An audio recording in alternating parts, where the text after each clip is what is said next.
Hello, I am Omkar Anil Nalavadi, a proud student of MGMIHM Aurangabad and a responsible citizen of India. Aurangabad is the tourism capital of Maharashtra and is known for the World Heritage sites around it. But it has more to it. Aurangabad has a rich heritage of art and craft. Let me take you on a quick tour of this beautiful historical city.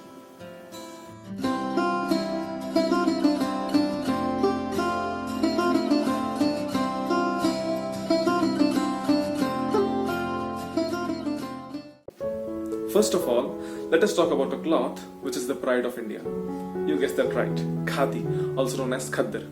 This Indian cloth is world famous for its texture, quality, comfortable feel, and more importantly because it keeps you warm during cold winters and cool during hot summers. Isn't that surprising? Khadi is a handspun and handwoven cloth.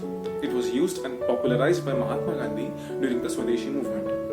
Gandhiji spun the charkha, that is the spin wheel, himself.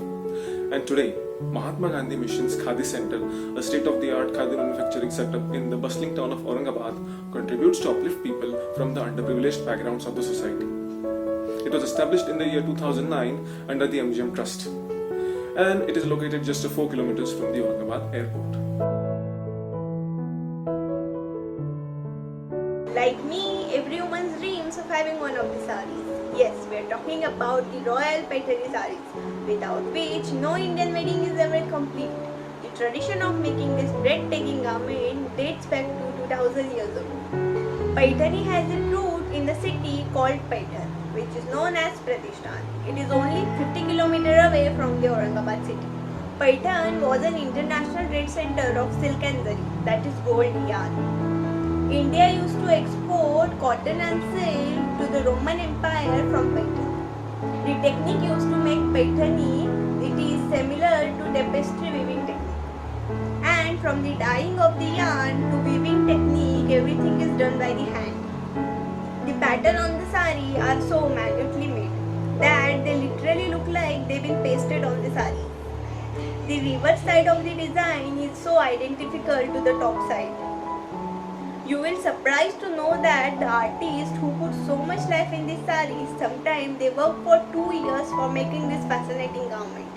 These saris are handmade using vegetable dyes because it is believed that this kind of dye is better for silk fabric. Besides, Paithani is the one of the famous and expensive saris, and the price range from 7,000 to 8 lakhs Indian rupees. They are the bridegroom or guest at the wedding. Sherwani is everybody's favorite. And here in Aurangabad, you'll find many of such garments. Sherwani, jackets, shawls and stores made of an impressively thick and durable cloth, Himru. Himru means similar. It is a replica of Persian garment Winqua, which was woven using pure gold and silver thread in olden days. Historians believe that Himru is dated back 14th century. It is beautiful fabric made of an silk and cotton. It is hand woven using traditional technique.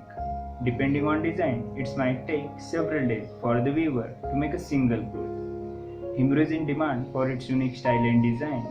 It is also believed that it was in fact the innovation of Indian craftsmen with very little Persian influence.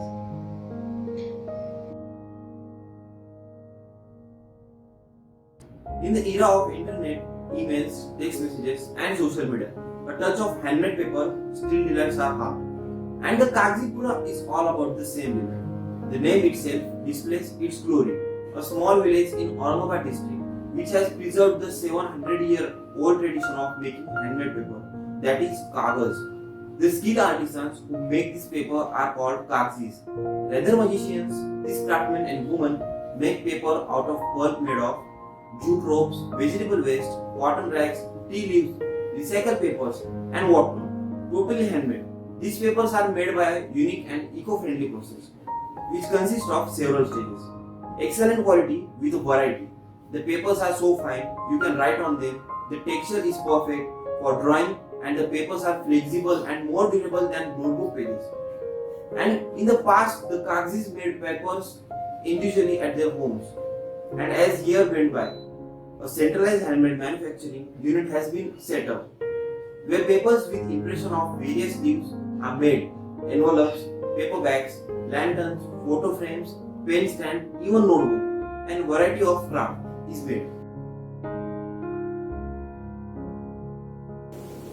Who doesn't like to decorate their homes? Even the kings and queens of the past decorated their forts and palaces with beautiful pictures, sculptures, paintings and articles. The same appreciation for beauty and art gave birth to India's one of most expensive artifact, that is Bidri ware. Hailing from Bidar in Karnataka, this masterpiece is loved by people all over the world. It is so impressively made that it is prized as a symbol of wealth. Soon after Bidar, Bidri ware emerged in Aurangabad as art was already flourishing here. Bidri ware is a traditionally made, completely handmade artifact. The article is first molded and then traditionally engraved with beautiful designs like flowers, leaves, human figures, geometrical figures, and then thin sheets or thin wires of pure silver are inlaid.